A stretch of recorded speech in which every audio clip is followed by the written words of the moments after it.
Hello friends, welcome back to our one and only YouTube channel Dharmita Bhabur. So I hope you all are doing well. And in this lecture we are going to talk about standard 11th room, read 1, okay, AutoFab technologies. AutoFab technologies okay. So AutoFab technology કેવી છે જે આપણને વસ્તુ ગમે એ પ્રમાણે આપણે એને design કરી શકીએ, રિસ્ટ્રક્ચર કરી શકીએ. ઓકે, સો એના માટે યુટિલાઇઝ કરી છે અને એ વસ્તુ આપણને એટ અ ટાઈમ મળી પણ રહે. સો એની અંદર કમ્પ્રિહેન્શન 1 આપેલું છે, એમાં ક્વેશ્ચન આન્સર છે. Answer this questions in 2 to 4 sentences. Okay, the first question છે, why is the customer called co constructor. Okay, કે આપણે કસ્ટમરને કો કન્સ્ટ્રક્શન શા માટે કહીએ છીએ, તો એનો આન્સર આવશે the customer is called co constructor because he himself is designed the product as per his requirement. He will also take a part in its development and production process. This he will be a part of the entire construction process. Therefore, he is called a co-constructor. So, કેમકે એ પોતાની કેમકે એને જેવી રીતના વસ્તુ જોઈએ છે એ રીતના એ પોતે ડિઝાઇન કરે છે કમ્પ્યુટરની અંદર, અને ટૂંક સમયમાં જેનું જે પ્રોડક્શન થાય છે એનો હિસ્સો હોય છે, એટલા માટે એને કો કન્સ્ટ્રક્ટર કહીએ છીએ આપણે. એનું પ્રોડક્શન એન્ટાયર જે પ્રોસેસ છે એની અંદર ઇન્વોલ્વમેન્ટ હોય છે એનું, એટલા માટે એને કો કન્સ્ટ્રક્ટર કહેવાય છે.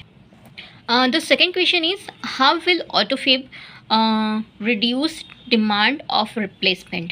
ઓકે, AutoFabથી આપણે જેની ડિમાન્ડ છે એ રિપ્લેસમેન્ટ કઈ રીતે કરી શકીએ, રિડ્યુસ કઈ રીતે કરી શકીએ. તો AutoFabમાં કેવું છે, ચલો મોડેલ બની ગયા છે બહુ બધા શોરૂમની અંદર છે, પણ એમાંથી મને એક બી નથી ગમતું, તો કેવું એની જે પ્રોડક્શનની કોસ્ટ છે એના કંપની બેર કરવી પડે. ઓકે, એનાથી બેટર શું કે જેવી રીતે મને મોડેલ ગમે છે એવું હું ડિઝાઇન કરીને કરું, તો મને નેક્સ્ટ મંથ તેની જે બી આફ્ટર ડેવલપમેન્ટ એ મને પ્રોપર જે મને જોઈએ છે રિક્વાયરમેન્ટવાળી એવી કાર મને એવું મોડેલ મને મળી રહે.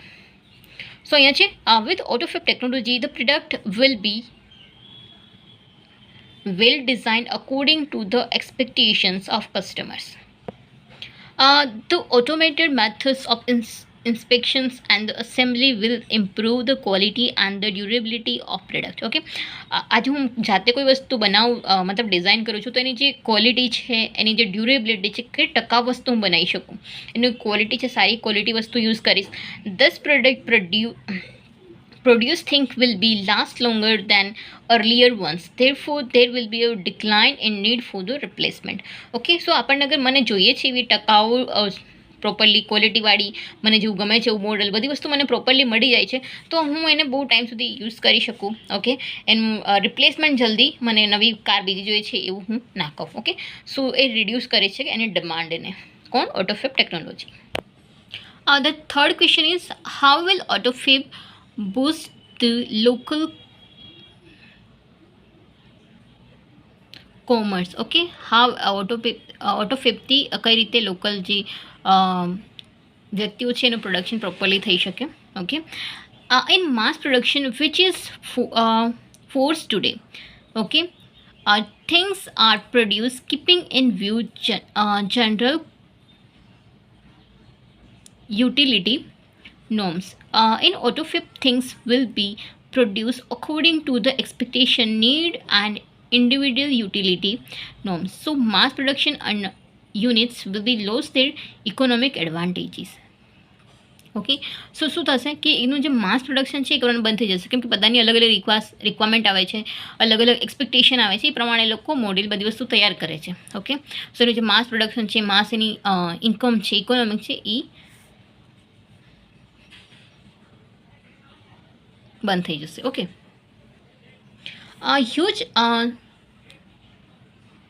huge centralized factories will be replaced by the smaller and community based productions unit. Okay, so એ કમ્યુનિટી બનાવી જશે કે ચલો મોડલ આવે છે એ પ્રમાણે ઓછા પ્રમાણમાં એ લોકો જે બી બનાવવાનું છે, કાર છે, વસ્તુઓ છે, એ પ્રોડક્શન કરશે. ઓકે, એ યુનિટની અંદર. In this case customer will be served better by a local owner and operator of the manufacturing shop. Okay, so શું થશે કે જે નિયર બાયના લોકલ કસ્ટમર્સ, લોકલ જે કારીગરો છે એ લોકોને પ્રોપરલી કામ મળી રહે, કેમ કે થોડું યુનિટમાં કામ કરવાનું છે, તો એ લોકો ગમે ત્યારે ત્યાં મળી શકે. These the factories will become decentralized, and the naturally talented village craft worker will be back with a bang. Okay. શું થશે કે જે ચલો ત્યાંથી એકદમ માસ પ્રોડક્શન થતું બંધ થાય છે, થોડા થોડા યુનિટમાં જ પ્રોડક્શન થાય છે, તો અમુક કારીગરો છે ત્યાંના લોકલ છે એ લોકોને ત્યાં રાખી લે છે, અને જે બહારથી શિફ્ટ થયા હોય કામ કરવા માટે વર્કર્સ એ લોકો ફરી એ લોકોના ગામ જતા રહે છે, અને ત્યાંય પોતાનું જે બી ટેલેન્ટ પ્રમાણે જે પણ બિઝનેસ છે, જે પણ કામ છે એ પ્રોપરલી વર્ક કરી શકે. ઓકે, સો ફોર્થ ક્વેશ્ચન છે, AutoFab will be a boon to environment. Give your argument for the statement. Okay, AutoFab will be a boon to the environment. મતલબ કોઈ બી વસ્તુ રિસાયકલ થાય છે, રીયુઝ થાય છે, તો ઓબ્વિયસલી તમારા જે એન્વાયરમેન્ટને છે એ શું થશે, યુઝ થાય છે, શું કહેવાય, બહુ નુકસાન નહીં થાય એટલે યુટિલાઇઝ થાય છે, તો આપણે એની પર કંઈક કહી શકીએ. With the introductions of the AutoFab, the customers will now not throw away their useless or overused thing or replace them with the new ones. Okay, શું કરશે કે જે વપરાઈ ગયેલી વસ્તુઓ છે એ શું કરે, ફેંકી નહીં દે, યુઝલેસ છે, ઓવરયુઝ કરી લીધું તેને ફેંકી નહીં દે, રિપ્લેસ નહીં કરી દેવું નહીં કરે, શું કરે, એ વસ્તુને યુટિલાઇઝ કરશે એની નવી વસ્તુ બનાવવામાં. Instead they will be return them and get back new model fabricated from old stuff. There will be recycling of the materials in a new way. This will be a great compensation to environment. Therefore, there will be now be less pollutions and more new expected productions. Okay, શું થશે, જેની જૂની વસ્તુઓમાંથી એ લોકોને જેવી ગમે છે, જે જે વસ્તુ જોઈએ છે એ લોકોને પ્રોપરલી ડિઝાઇનવાળું મળી જાય છે. ઓકે, સો એનું જે એ લોકોને નવું પ્રોડક્શન બી નથી કરવું પડતું, અને જે જૂની વસ્તુઓ છે એ એન્વાયરમેન્ટમાં ફેંકવી એના કરતાં એને રીયુઝ કરી લે છે, એટલે પર્યાવરણનું નુકસાન બી નહીં થાય. સો આ હતું આપણું fourth questions. And now we are moving forward with our fifth questions. Okay. What will be the effect of AutoFab on health and age of people? Okay, so any medical જે ઇન્સ્ટ્રુમેન્ટ છે એની પર શું effect થાય છે, એની health પર શું effect થાય છે લોકો ઉપર, ઓકે, એની એજ પર શું ઇફેક્ટ થાય છે એની વાત કરવાની છે આ ક્વેશ્ચનની અંદર. Soon the scale of AutoFab will come down to the nano structure. Okay, જે નેનો આપણે સ્ટ્રક્ચરની વાત કરીએ તો નેનો ચીજ મતલબ નાની વસ્તુઓ. ઓકે, જે પણ મોટા સાધનો યુઝ થાય છે અત્યારે કોઈ પણ ટ્રીટમેન્ટ માટે, તો એ બધી વસ્તુ નેનો સ્ટ્રક્ચર થવાની છે, જેનાથી જે મટીરિયલ લોકોનું યુઝ થયેલું એ બહુ ઓછું થાય. ઓકે, મશીન માટેનું.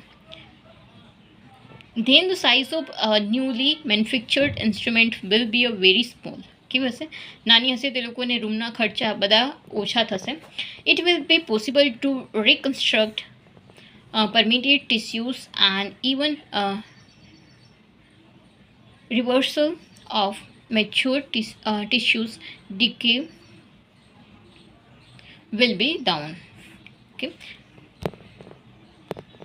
In this way, the expansion of human lifespan will be continued. With this advancement, the health of and old people will be improved.